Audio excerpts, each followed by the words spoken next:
नमस्ते investors, simply stocks में आपका स्वागत है। आज के वीडियो में हम 3 इंटरेस्टिंग बिजनेसेस को स्टडी कर रहे होंगे, जो मुकुल अग्रवाल ने हाल ही में यानी कि इसी जून क्वार्टर में अपने पोर्टफोलियो में ऐड किए हैं। हम इन बिजनेसेस को समझेंगे, साथ में हम ये भी जानने की कोशिश करेंगे कि मुकुल अग्रवाल जी ने किस पॉइंट ऑफ व्यू से या किस कारण से इन कंपनीज में इन्वेस्ट किया होगा। पर हाँ, याद रहे कि ये वीडियो किसी भी तरह से इन स्टॉक्स पर बाय या सेल रिकमेंडेशन बिल्कुल भी नहीं है। इसके साथ ही चलिए शुरू करते हैं। पहला बिजनेस जो हम स्टडी करेंगे वो है वेंट इंडिया। वेंट में ओनरशिप चेंज हुआ है। ये जर्मन कंपनी वेंट जीएमबीएच और कार्बोरेंडम यूनिवर्सल, जो कि एक मुरुगप्पा ग्रुप की कंपनी है, उनका ज्वाइंट वेंचर हुआ करती थी। पर हाल ही में वेंट ने इंडिया बिजनेस में अपनी प्रमोटर होल्डिंग सेल करके इस बिजनेस से एग्जिट कर लिया है। आप ये शेयर होल्डिंग पैटर्न के स्क्रीनशॉट में देखोगे, जून क्वार्टर में माने कि अप्रैल से जून के महीनों में वेंट जीएमबीएच की होल्डिंग 37.5% से शून्य हो गई है। एफआईआई स्टेक पहले ना के बराबर थी, अब 2.34% हो गई है और डीआईआईस की हिस्सेदारी 6.7% से 9.2% हो गई है। फिर नीचे आप देखेंगे तो मुकुल अग्रवाल ने 2.5% स्टेक खरीदी है। इनके अलावा और एक ये एस इन्वेस्टर हैं सिद्धार्थ अय्यर, जो मुकुल जी के साथ कई डील्स में पार्टनर रहते हैं। उन्होंने भी 1.5% के आसपास हिस्सेदारी उठाई है। चलिए अब बिजनेस पर आते हैं। तो ये कंपनी ऐसे सुपर एब्रेजिव्स बनाती है जिनका इस्तेमाल हार्ड चीज़ों की कटिंग, शेपिंग, फिनिशिंग और क्लीनिंग में होता है। तो जहाँ भी आपका बारीकी वाला काम होता है, माने कि कोई ऑटो पार्ट बनाना हो गया या डिफेंस में किसी टैंक या जेट का कोई पार्ट बनाना है, तो उसकी पॉलिशिंग, फिनिशिंग या कटिंग वगैरह के लिए इनके प्रोडक्ट्स का यूज़ रहता है। वेंट अपने प्रोडक्ट्स से ऑटो एंसिलरी, इंजीनियरिंग गुड्स और कटिंग टूल्स और स्टील जैसे सेक्टर्स को कैटर करता है। इनकी लगभग 60% सेल्स सुपर अब्रेजिव से आती हैं। इनके अलावा ये ऐसी ग्राइंडिंग मशीन्स भी बनाते हैं जहां से लगभग 20% सेल्स आती हैं। अब्रेजिव सेगमेंट में इनकी एबिट मार्जिन पिछले साल 22% रही है और मशीन्स में 19.5% के आसपास रही है। पिछले कुछ सालों में तो इतनी खास ग्रोथ नहीं रही है वेंट में। जैसे पिछले 4 सालों में इनकी सेल्स 9% सीएजीआर और मुनाफा 13% सीएजीआर से ग्रो कर रहा है। पर भविष्य को देखें तो सुपर एब्रेजिव्स मार्केट का आउटलुक काफी स्ट्रॉन्ग लग रहा है। पूरा सेक्टर कुछ 10% सीएजीआर से ग्रो कर सकता है, पर वेंट जिन प्रोडक्ट्स में है वहां ग्रोथ 17% सीएजीआर तक हो सकती है। तो ये बड़ा ट्रिगर है इस बिजनेस के लिए। अब अगर हम देखें कि ये ग्रोथ आ कहां से रही है, तो भारत में इलेक्ट्रॉनिक्स मैन्युफैक्चरिंग का मार्केट बूम कर रहा है। इसके अलावा ऑटो एंसिलरी और एरोस्पेस और डिफेंस सेक्टर दो और सेक्टर्स हैं जो बड़े डिमांड ट्रिगर्स हैं। इन सेक्टर्स में भी मैन्युफैक्चरिंग पर जोर दिया जा रहा है कि भारत में मैन्युफैक्चरिंग की जाए, जिस वजह से मशीन्स, टूल्स और एब्रेजिव्स वगैरह की डिमांड बढ़ेगी। इधर आप देखोगे तो automobile, cutting tools, engineering, glass और स्टील वेंट के टारगेट सेक्टर्स रहे हैं अब तक, और अब आगे ये डिफेंस, पावर, एरोस्पेस और ज्वेलरी सेक्टर में कस्टमर्स को टारगेट कर रहे होंगे। ये इमर्जिंग सेक्टर्स हैं जिनमें काफी अच्छी ग्रोथ आ रही है। इनके पास इन सारे सेक्टर्स के लिए अलग अलग प्रोडक्ट्स हैं। इसके अलावा वेंट अभी नए प्रोडक्ट्स के डेवलपमेंट पर रिसर्च कर रहा है, जिसमें ये ऑटोमोबाइल, सेमीकंडक्टर और मेडिकल सेक्टर्स में नए प्रोडक्ट्स लॉन्च कर रहे होंगे। तो ये भी इनके लिए आगे एक अच्छा ग्रोथ ट्रिगर रहेगा। तो अगर मैं वेंट को अब समराइज करूं आपके लिए, इस बिजनेस में अभी तो कुछ खास अच्छी ग्रोथ नहीं है, पर सरकार आत्मनिर्भर भारत और डोमेस्टिक मैन्युफैक्चरिंग पर काफी जोर दे रही है। इसलिए आगे चल के कई सारे सेक्टर्स में, जैसे कि एरोस्पेस, डिफेंस, इलेक्ट्रॉनिक्स मैन्युफैक्चरिंग वगैरह, वेंट के लिए अच्छी सेल्स ला सकते हैं और हाई ग्रोथ सेगमेंट्स बन सकते हैं। इसलिए आपको वेंट को बहुत क्लोजली ट्रैक करना पड़ेगा। अभी तो ये कुछ खास अच्छा नहीं है। जैसे कल परसों ही इसके Q1 के रिजल्ट्स आए हैं, सेल्स ग्रोथ बस 7% थी और नेट प्रॉफिट तो पिछले साल से आधा हो गया है। पर एक बारी जब बिजनेस में ग्रोथ आने लगेगी ये सब इमर्जिंग सेगमेंट से, तब आप इसे फिर से एक बारी स्टडी कर सकते हैं। ये अगले क्वार्टर भी हो सकता है या 2 से 3 क्वार्टर भी लग सकते हैं। पर दिक्कत क्या है कई रिटेल इन्वेस्टर्स के साथ, कि उनको पता ही नहीं चलता है कि कब किस कंपनी के रिजल्ट्स आ रहे हैं, और पता भी चल जाए तो ये समझ नहीं आता है कि उन रिजल्ट्स को स्टडी कैसे करें। और तो और इतनी सारी कंपनियां हैं मार्केट में, 4000 से भी ज़्यादा, तो किस-किस को ट्रैक करें? इसलिए हमने सीरियस इन्वेस्टर्स के लिए एक कम्युनिटी बनाई है, जहां हम 150 से ज़्यादा अच्छे-अच्छे स्टॉक्स को क्लोजली ट्रैक करते हैं। उनके business model, valuation, risk factors, कैसे रिजल्ट्स आए हैं, सब पर डिटेल में डिस्कशन होता है। यहाँ हम अपना पोर्टफोलियो भी शेयर करते हैं और वन ऑन वन आपके सारे डाउट्स भी क्लियर करते हैं।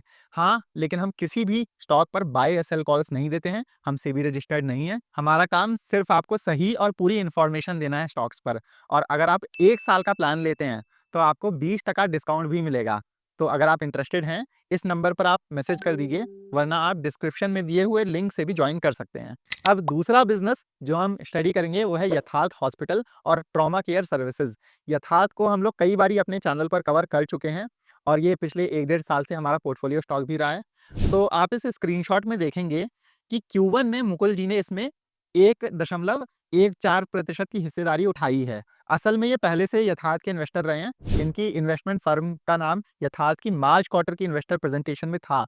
तो शायद से अभी इन्होंने अपनी पोजीशन में और ऐड किया होगा और होल्डिंग 1% से ऊपर आ गई है, तो शेयर होल्डिंग पैटर्न में नाम दिख रहा है।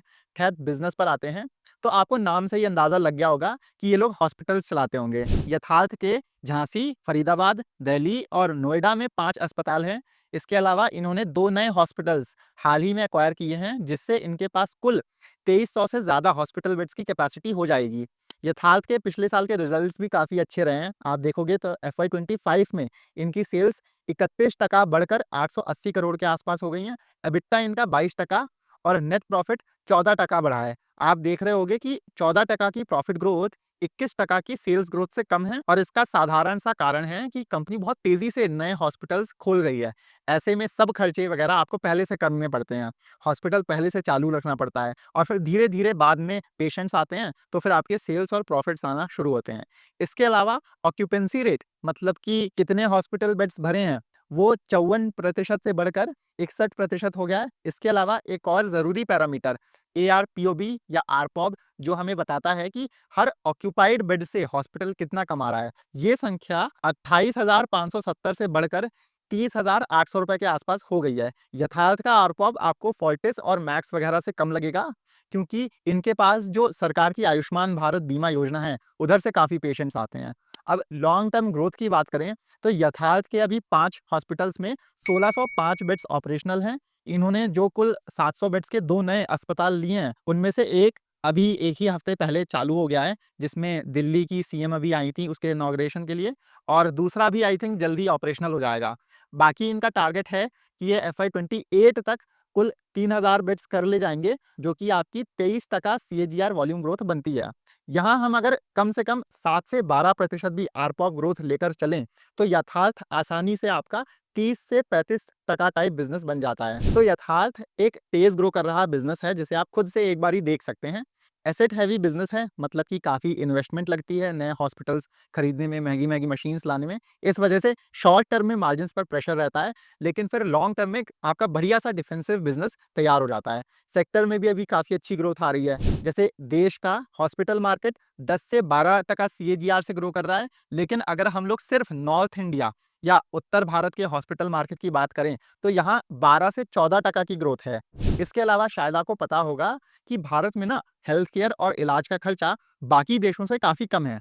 इस वजह से हमारे यहाँ विदेश से लोग अपना सिर्फ इलाज करवाने आते हैं, जिसे हम लोग मेडिकल टूरिज्म बोलते हैं। तो मेडिकल टूरिज्म भी एक तेज़ ग्रो कर रहा सेगमेंट है, और इसमें इंटरेस्टिंग क्या है कि बाहर से लगभग आपके जो 45% या 45% पेशेंट्स आते हैं, वो सिर्फ दिल्ली NCR ही आते हैं, और यथार्थ के तो अभी सभी हॉस्पिटल्स यहीं इसी एरिया में हैं, इसी लोकेशन में है, तो इसका भी इनको फ़ायदा मिल रहा है। अब रिस्क क्या है यथार्थ में, कि 2023 में यथार्थ पर IT डिपार्टमेंट की रेड पड़ी थी। कुछ ऐसा गलत नहीं मिला था, या ऐसा कुछ नहीं हुआ था कि कंपनी पर कोई फाइन लगाया गया हो, लेकिन इस दौरान थोड़ा पैसा सीज कर लिया गया था, जो यथार्थ इस्तेमाल नहीं कर सकता है, और तब से ये केस पेंडिंग रहा है। इस वजह से यथार्थ को लेकर मार्केट में ना थोड़ा नेगेटिव सा परसेप्शन है।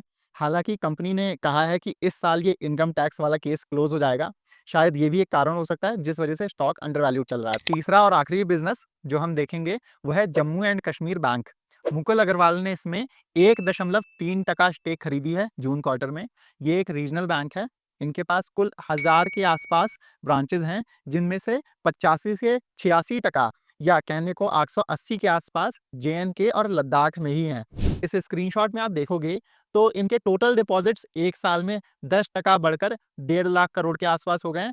ऐसे ही एडवांसेस में 11% की ग्रोथ आई है। डिपॉजिट्स आपका पैसा होता है जो आप FD, RD या अपने करंट अकाउंट में रखते हो। बैंक उसको आगे लोन देती है, जिसे एडवांसेस बोलते हैं। JNK की लोन बुक 1 लाख करोड़ रुपए के आसपास है। अब देखिए जेएनके के साथ और बाकी कई पीएसयू बैंक्स के साथ दिक्कत क्या है कि आप देखोगे इनकी जो क्रेडिट ग्रोथ है या कहने को बिजनेस ग्रोथ है, पूरे सेक्टर की ग्रोथ से कम है। जैसे भारत की क्रेडिट ग्रोथ आपकी 13 साढ़े 13% से ऊपर चल रही है, पर पीएसयू बैंक्स उतना नहीं ग्रो कर पा रहे हैं। प्राइवेट बैंक्स पीएसयू बैंक से मार्केट शेयर छीन रहे हैं। हाँ, पर जेएनके बैंक का मैनेजमेंट कह रहा है कि आगे क्रेडिट ग्रोथ अच्छी रह सकती है, तो ये हमें देखना होगा। इन्होंने सेक्टर जितनी तेज ग्रो कर रहा है उतनी बिजनेस ग्रोथ का गाइडेंस दिया है। बाकी ग्रॉस एनपीएस कम हुए हैं यहाँ पर नेट एनपीएस लगभग वही रहे हैं। और आखिरी में इधर बाएं तरफ आप देखोगे तो प्रॉफिट आफ्टर टैक्स 18% बढ़ा है लगभग। इनका नेट प्रॉफिट 2000 करोड़ रुपए के ऊपर हो रहा है, जिसमें से एक बड़ा हिस्सा लगभग 400 करोड़ के आसपास टेक्निकल राइट ऑफ या टीडब्ल्यूओ से हुए प्रॉफिट का था। हम टीडब्ल्यूओ को समझ लेते हैं। ये जेएनके में एक जरूरी ट्रिगर है। किसी बैंक या एनबीएफसी में होता क्या है कि भविष्य में अगर कोई लोन डिफॉल्ट होने वाला होता है, तो आप उसकी पहले से प्रोविजनिंग कर लेते हो, माने कि उसको आप पहले से ही लॉस मान लेते हो। जेएनके के केस में और एक्चुअली कई सारे पीएसयू बैंक्स के केस में हुआ क्या है कि इन्होंने पहले ज्यादा प्रोविजन कर दिए थे। इस पर आरबीआई ने नए रूल्स निकाले हैं कि जिन जिन केसेस में गवर्नमेंट की तरफ से गारंटी है पैसे की रिकवरी के लिए, उधर ये बैंक्स एक्सेस जो प्रोविजन इन्होंने किया रखा है उसे रिवर्स कर सकते हैं। तो ये एक तरह से इनके लिए एबनॉर्मल प्रॉफिट हो रहा है। इस साल भी ये टीडब्ल्यूओ प्रॉफिट बुक कर रहे होंगे लगभग 240 करोड़ रुपए का, और ये अगले कई सालों तक चलता रहेगा।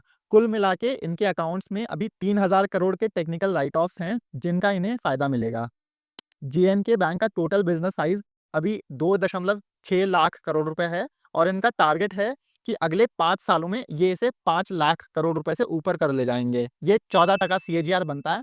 बिजनेस अभी 0.9 पीबी रेशियो या मोटा मोटी 1 के पीबी रेशियो पर ट्रेड कर रहा है। तो मेरे हिसाब से ये 14%, और अगर बिजनेस में री रेटिंग होती है, माने कि मार्केट जेएनके बैंक को अच्छा पीबी रेशियो देने लगे, तो ये आपका 20% टाइप बन जाएगा। तो मैं जेएनके को ग्रोथ नहीं बल्कि आपकी एक वैल्यू पिक की कैटेगरी में डालूंगा। पर वो जो वैल्यू है वो अनलॉक तब हो पाएगी जब जेएनके बैंक अपना क्रेडिट ग्रोथ रेट सेक्टर से ज्यादा नहीं पर कम से कम सेक्टर जितना तो कर ले जाए। अब रिस्क क्या है कि बिजनेस में शायद ये ग्रोथ रेट बढ़े ही ना।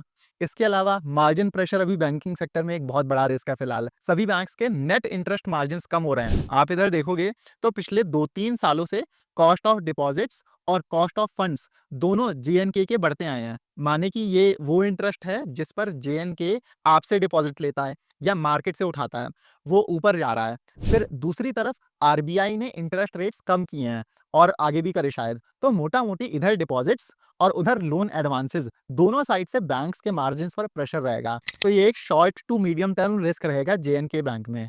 अब मैं उम्मीद करता हूँ आपको ये वीडियो पसंद आया होगा। अगर हाँ, तो इस वीडियो को लाइक ज़रूर करिएगा। साथ में आप हमारे चैनल सिंपली स्टॉक्स को भी सब्सक्राइब कर सकते हैं, जहां हम हर हफ्ते ऐसे वीडियोस लाते रहते हैं। हमारे लिए आपके लाइक्स और सब्सक्राइब्स ही मोटिवेशन है, ताकि हम हर हफ्ते ऐसी हाई क्वालिटी रिसर्च फ्री में लाते रहें। मिलते हैं अगले वीडियो में। Happy investing.